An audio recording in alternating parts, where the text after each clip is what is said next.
সুবহানাহু ওয়া তাআলা মুহাম্মদুর রাসূলুল্লাহ সাল্লাল্লাহু আলাইহি সাল্লামকে 3000 মুজিজা দান করেছেন। মুহাম্মদ সাল্লাল্লাহু আলাইহি সাল্লামের সম্মান সকল সৃষ্টি জগতের উপরে, আল্লাহর সৃষ্টি যা কিছু আছে সব কিছুর উপর হলো মুহাম্মদুর রাসূলুল্লাহ সাল্লাল্লাহু আলাইহি ওয়াসাল্লামের।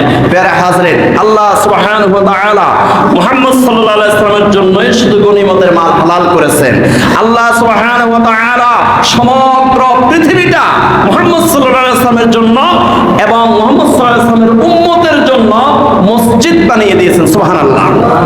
এই মুহাম্মদুর রাসূলুল্লাহ সাল্লাল্লাহু আলাইহি ওয়াসাল্লাম হাশরের ময়দানে সর্বপ্রথম তিনি শাফাআত করবেন। সুবহানাল্লাহ বলেন।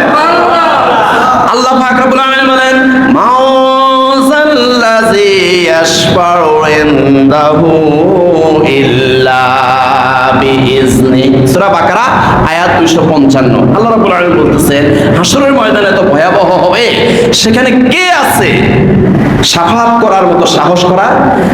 কে আছে আল্লাহর হুকুম ছাড়া হাশরের ময়দানে শাফাআত করতে পারবে? বলেন তো কে পারবে? মুহাম্মদুর রাসূলুল্লাহ সাল্লাল্লাহু আলাইহি সাল্লাম। আল্লাহ সর্বপ্রথম অনুমতি দিবেন মুহাম্মদুর রাসূলুল্লাহ সাল্লাল্লাহু আলাইহি সাল্লামকে, তিনি সর্বপ্রথম শাফাআত করবেন। এই ব্যাপারে হাদিস এসেছে মুসলিম শরীফের 5834 নম্বর হাদিস। রাসূলুল্লাহ সাল্লাল্লাহু আলাইহি সাল্লাম বলেন, আনা সাইয়্যিদু ওয়ালাদি আদম ইয়াওমাল কিয়ামাতে। এই দুনিয়ার উম্মতেরা শুনো, হাশরের ময়দানে বনি আদম সন্তানদের মধ্যে আমি মুহাম্মদ সাল্লাল্লাহু আলাইহি সাল্লাম হব সবচাইতে বেশি সম্মানের অধিকারী। সুবহানাল্লাহ। ওয়া আউয়ালু মান ইয়ানশাক্কু আনহুল কবরু। হাশরের ময়দানে অর্থাৎ কিয়ামত দিবসে মাটি ভেদ করে, মাটি ফেড়ে, কবর ভেদ করে যিনি সর্বপ্রথম হাশরের ময়দানে উত্থিত হবেন তিনি হইলাম আমি মুহাম্মদুর রাসূলুল্লাহ সাল্লাল্লাহু আলাইহি ওয়াসাল্লাম।